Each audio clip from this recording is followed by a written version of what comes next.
Well, I spent a lot of money on getting on every state ballot in this country. We got 1 million Americans to sign their names to petitions.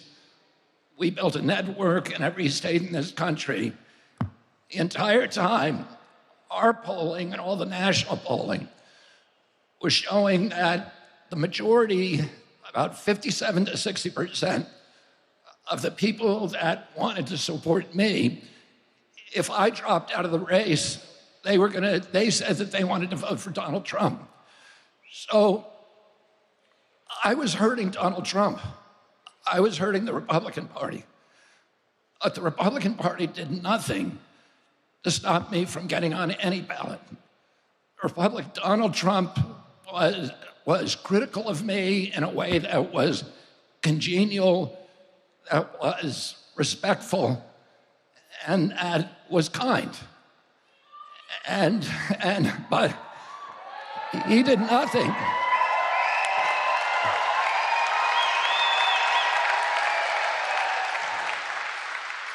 Meanwhile, the Democratic Party spent tens of millions of dollars to defame me, to publish perjuries against me, to publish fake news against me, to marginalize me, to make me look like a crazy person, and they spent tens of millions of more dollars to get me to make sure I could not get on those state ballots. All the pundits from the beginning said, he will never get on the state ballots, but we did it despite those tens of millions of dollars and attorneys to sue us in all the states to make sure we couldn't get on. The Democratic Party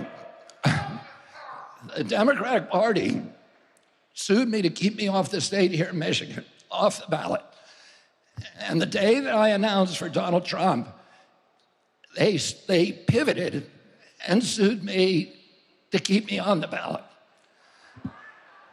And so far, they've won that lawsuit.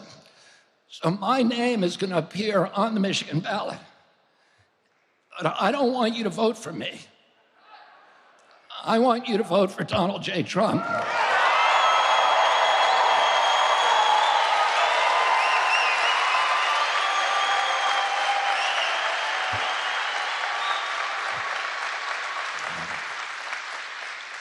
Because that's the only way that I'm going to get to Washington, D.C. and do all the things to help end the war, to end the chronic disease epidemic, to end the censorship, to end the surveillance, and all the other things that I entered this race to do. And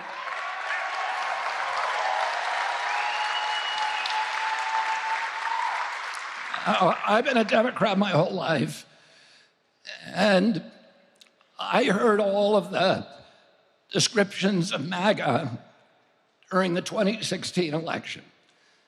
And I bought into a lot of them. And then one day I heard Hillary Clinton criticize Tulsi Gabbard for being a communist, a Russian plant. Tulsi Gabbard, who put her life on the line again and again for this country in military service, something that Hillary Clinton never did. And I began to have doubts about what I was being told about MAGA. And when President Trump got elected, I said 80 million people voted for him. How can we dismiss 80 million of our fellow Americans as deplorables? Oh, I don't want to work in Washington, D.C. I have a good job. I have a great life. But I want to help these kids so that we can end the chronic disease epidemic. And I went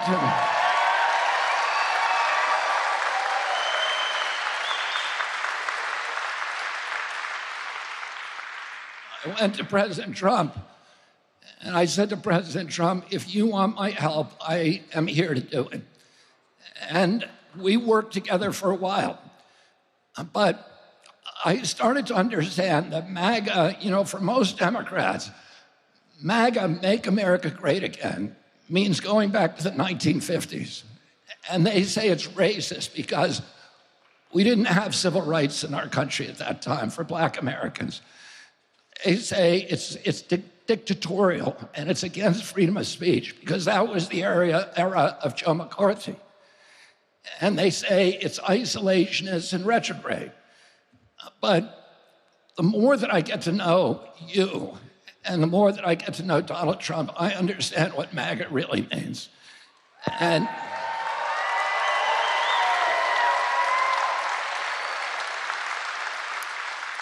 I asked Donald Trump about what he thought MAGA meant, what era we were going to make America great again.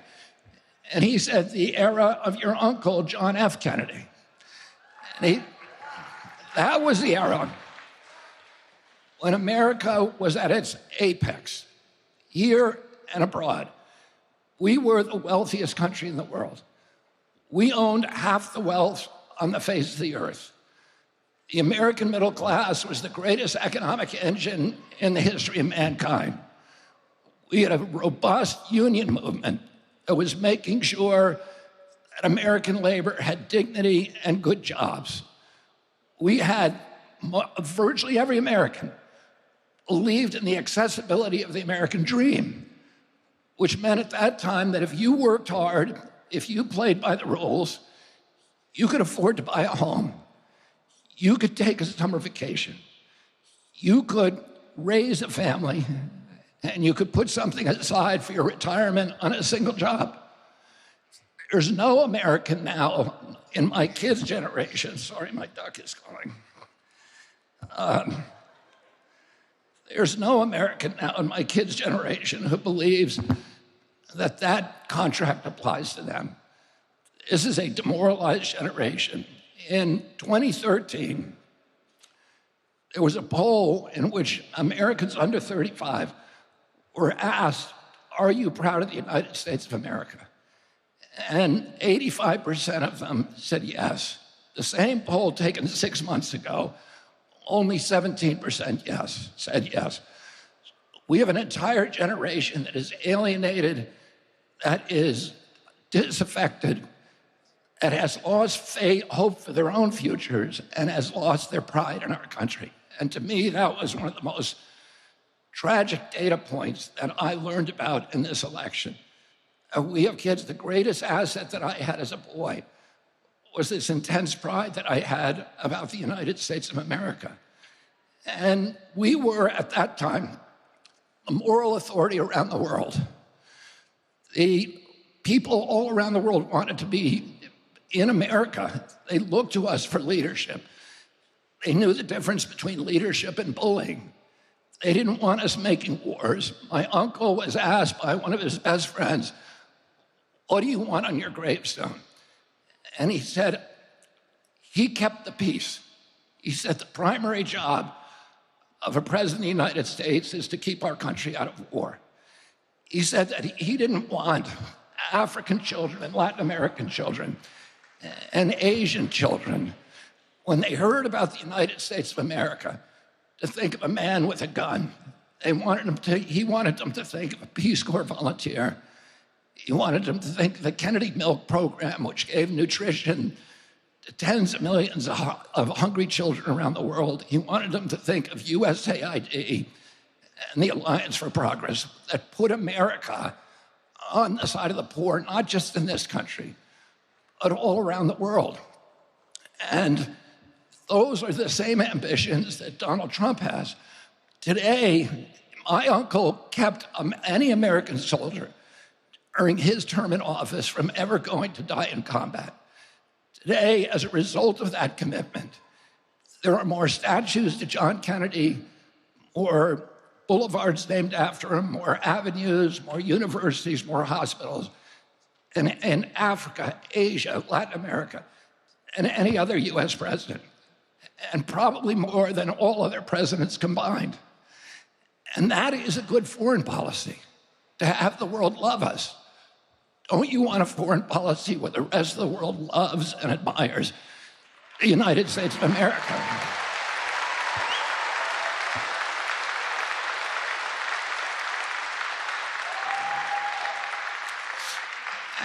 And when he says, make America great again, that's what he's talking about. And one of the things that we learned at home is that we not only had to be virtuous as a nation, we had to be virtuous as individuals. We had to, for example, tell the truth when we did something wrong. So one time I hit a baseball through my mom's window and broke it. And my dad said to me, before you answer this question, I want you to remember what George Washington did. He cut down the cherry tree. This is a story every American knew at that time. His father asked him who cut it down, and he said, I did. He always admitted when he was wrong. And now the Democratic Party has given us a loophole around that mandate. All you have to know is 7 words, and you never have to admit to doing anything wrong again. And do you know what those 7 words are? I was born in the middle class. Oh.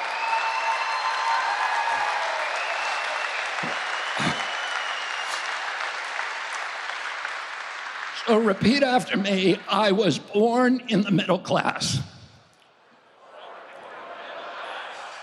So the next time your boss asks you why you were late for work, what are you going to say?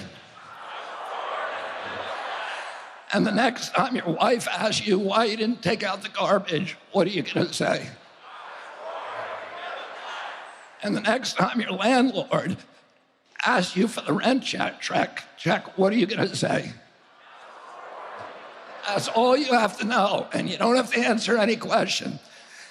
And we know why she didn't want to answer that question, because there's no good answer to it.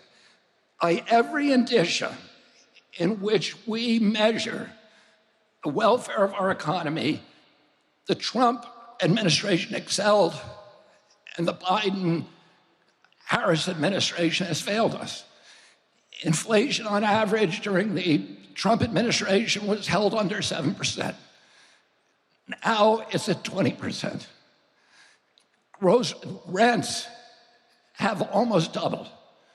Mortgages have more than doubled in just 3.5 years. Groceries have gone up. Gasoline has gone up. Electricity has gone up. Healthcare has gone up. Do you know the only thing that's gone down? Wages. So though that is not a success story, and I don't blame her for not wanting to answer that question. It was a question that was almost impossible for her to answer truthfully and still walk out of that debate. So the Democratic Party that I grew up with, the Democratic Party of John F. Kennedy, of Robert Kennedy, does not exist today. This was the party of peace. Today, it's the party of war. And we saw President Zelensky come over here. I was so proud of President Trump today, who did a press conference with Zelensky. And the Democrats had done their own press conference, and you know what he got them to do? He got them to sign artillery shells. These are artillery shells that are going to be dropped on women and children. And he got them to sign something else, an $8 billion additional check. Don't you think we could use that money over here in this country?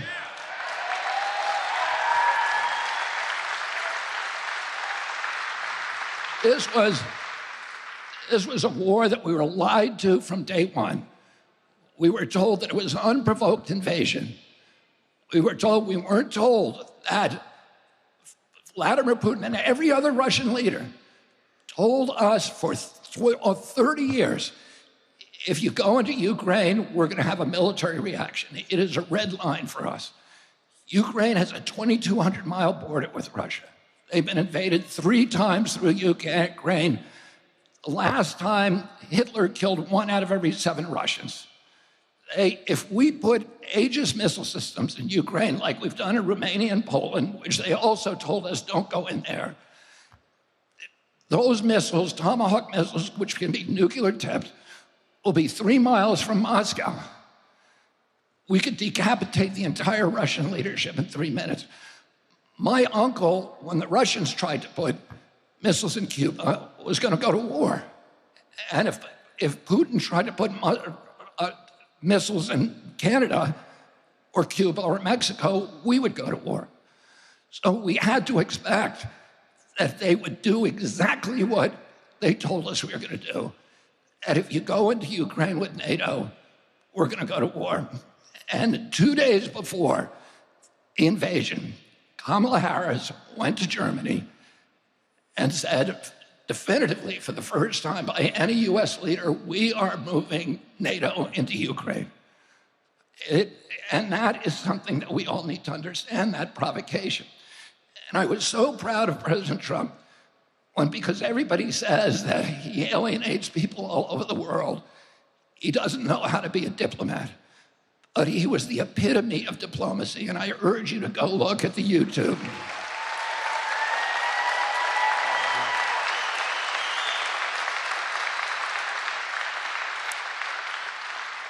He was kind and civil to President Zelensky, but he was also firm in his resolve. And he said, I've had a nice meeting, but I have not changed my mind. We need a peace, and we need to do it very quickly. And we need to protect US interests, not an interest of a country in which we have no strategic interest and no treaty. And he was polite, he was kind, but he was firm in protecting our country. And that's what Donald Trump will always do.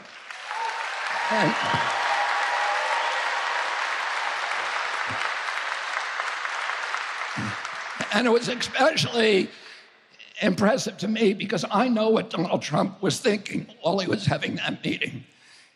He was thinking, I want to turn this guy over and hold him by his legs and shake all the money out of his pockets. And I hope it adds up to $208 billion because that's what we get. That's what the Democrats gave him. And we need to bring that money home and spend it here on our communities.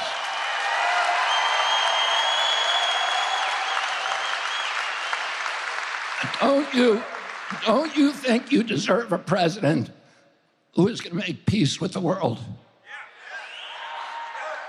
Who is going to project economic power abroad? They say he's an isolationist. He isn't. He wants to make deals. He's a deal maker. He wants to make deals with China, but not the old kind of deals that benefited only China. He wants to make deals that are going to benefit everybody.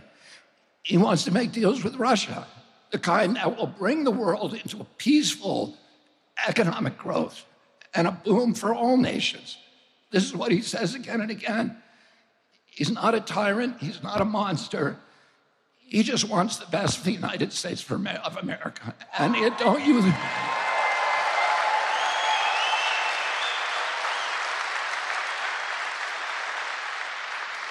Democratic Party that I grew up with was the party of constitutional rights, of civil rights, and particularly the right of freedom of speech, which my uncle and my father treasured.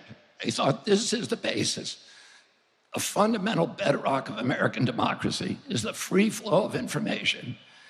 And when government gets involved in censoring information, that is the beginning of totalitarianism. And we know this because we read Orwell and Aldous Huxley and Robert Heinlein and Alexander Solzhenitsyn and Arthur Kessler when we were growing up. And that was the lesson that was repeated in civics lessons again and again.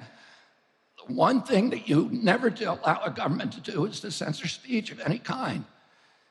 And if you do that, is the first step down the slippery slope of totalitarianism. So the Democrats are trying to say that Donald Trump hates democracy, that he wants to be a dictator, but they're all advocating now, openly advocating the censorship of our speech. And what they say is, well, we don't want to censor all speech, just the lies. But they want to determine what's the truth and what's a lie. And who was the biggest perpetrator of lies during the COVID epidemic? It was the government itself.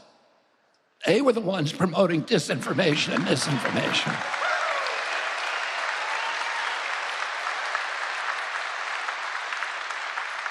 I saw this week Hillary Clinton, Tim Walz, and Kamala Harris all using the same talking point. And the next administration is going to get rid of misinformation and disinformation because that is not protected by the First Amendment. Well, it is. The First Amendment protects lies the same as it protects speech, truth. The First Amendment was not written to protect the kind of speech that we all want to hear. It was written for hard times, to protect the speech that nobody wants to hear. And that is the fundamental foundation stone of democracy, that everybody gets to say, to have their own truth. And as Louis Brandeis said, the remedy for bad speech is not censorship, never, because that turns to totalitarianism. The remedy for bad speech is more speech. And that's something that Donald J. Trump understands because he's been censored himself. And he understands it very acutely. He's seen the weaponization of the federal agencies to silence him, to destroy the electoral process, as they did to me. The Democratic Party has not had an election. They're saying that he's destroying democracy. But they felt the need to destroy democracy in order to save it. They would not let me participate in a primary. And Kamala Harris never got a single primary vote. We don't know who appointed her. And that's not democracy. President, don't you want a president who believes in democracy? Don't you want a president who wants to see the censorship ended in this country?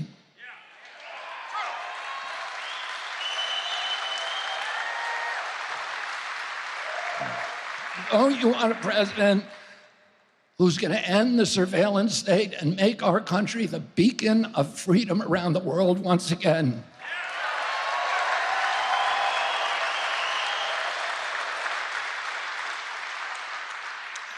And the party that I grew up in was the party that was very skeptical of the corporate control of American democracy. The Republican Party was the party of corporate control. The Democrats were on the side of working people, of the poor, of the cops, the firefighters, labor unions. And today, there's been an inversion. During the 2020 election, roughly 50% of the people in this country supported the Democratic Party, and roughly 50% supported the Republican Party. But the 50% who supported the Democratic Party own 70% of the wealth in this country. The 50% who supported Donald Trump own 30%. As Charlie Kirk said to me the other day, Donald J. Trump chased the billionaires out of the Democratic Party. Out of the Republican Party, excuse me. The Democratic Party today is the party of big pharma, big tech, big ag, big food, the military-industrial complex, and Wall Street. Look at the people who are pouring money into the Harris campaign.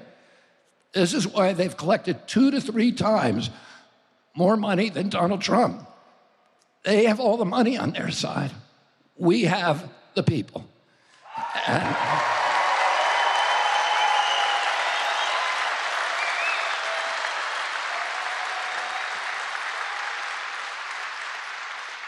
And don't you want a president of the United States who, instead of outsourcing U.S. jobs and manufacturing capacity abroad to China and to Latin America and to other countries, is going to get other countries to outsource their manufacturing and jobs to Michigan, like Falk that we're standing in now.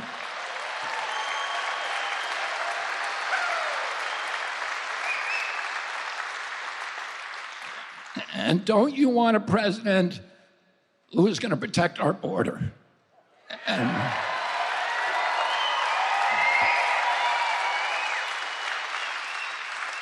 raise your hand if you think it's a good idea at the Mexican drug cartel, the Sinaloa cartel is now running U.S. border policy. That's not good for our country. Do you think that's good for our country? No. It's terrible, and it's terrible for working people. In the last 10 years of his life, I worked very, very closely with Cesar Chavez, who was a very close political ally and personal friend of my father. And during that, and I was a pallbearer at his funeral in 1993.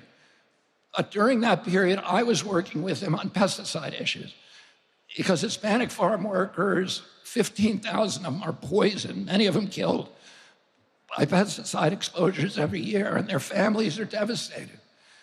Cesar Chavez's other big issue was closing the U.S. border because he understood, and I was at the border many times. The first time I went down between 2 o'clock and 3 o'clock, and I saw there's 27 gaps in the wall that were left by the Biden administration when they shut down construction the day they came into office. And all the material that we've already paid for is sitting right next to those gaps in the wall. They could easily rebuild them right now. President Harris says, there's nothing I could do. Yeah, there is. You could just finish the wall. And when I was down there at 2 o'clock in the morning, it looked like the start of the Boston Marathon.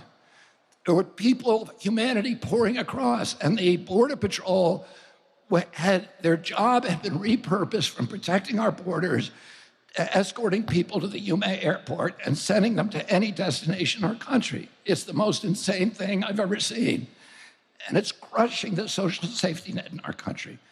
And the reason Cesar Chavez wanted to close the border is he saw that all these illegal migrants who were coming across were destroying his capacity to negotiate for good working conditions and good wages for his American workers. And that was obvious at that time, not only to Cesar Chavez, but the entire Democratic Party. Today, because President Trump said we need to close the wall, that's the only thing that they hear. If Trump says it, it must be wrong, so now we're up for an open border. Don't you want a president who is going to reassert control of the U.S. government of our immigration policy?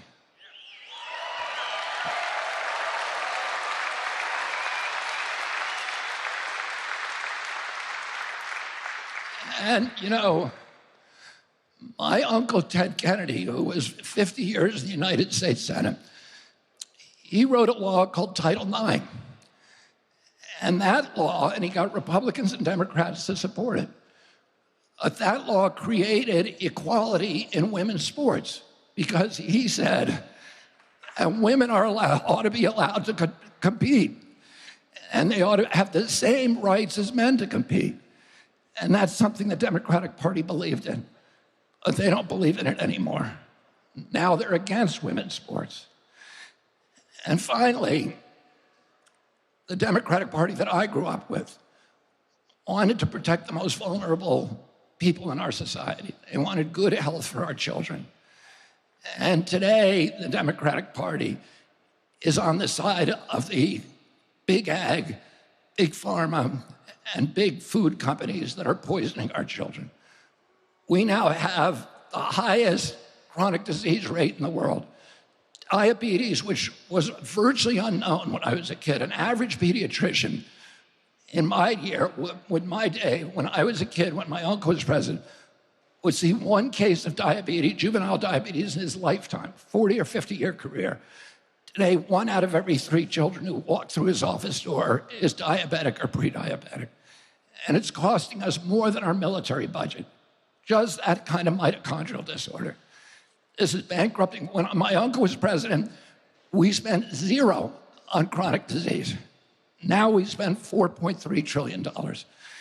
And our children are so sick and so obese that 77% of them do not qualify for military service. Our fertility levels have dropped to the lowest in the world. Teens today have 50% of the sperm count, 50% of the testosterone as teens, American teens 2 generations ago. Little girls are now hitting puberty at 8 years old because of all the estrogen and it's generated by the poisons and toxic foods. We have 1,000 ingredients in our foods that are illegal in Europe. And the same companies, Kellogg and all these companies, are making products in Europe, and they don't use those ingredients there. So they know how to do it, but they're poisoning Americans when they know how to not poison Canadians or Europeans or Mexicans. And the average girl in this country is now reaching puberty between 10 and 13 years old. That's 6 years younger than a couple generations ago, and it is the youngest of any nation in the world. We are destroying our children. And that was the major reason, his commitment, Donald Trump's commitment, to make America healthy again.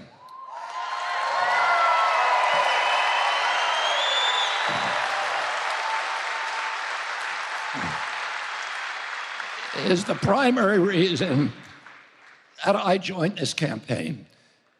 And don't you think that we want a president in this country that is going to make our country healthy again? Thank you all very much, and God bless you, and get to the poll on November 5th here in Michigan. And don't vote for me, vote for Donald J. Trump. Thank you.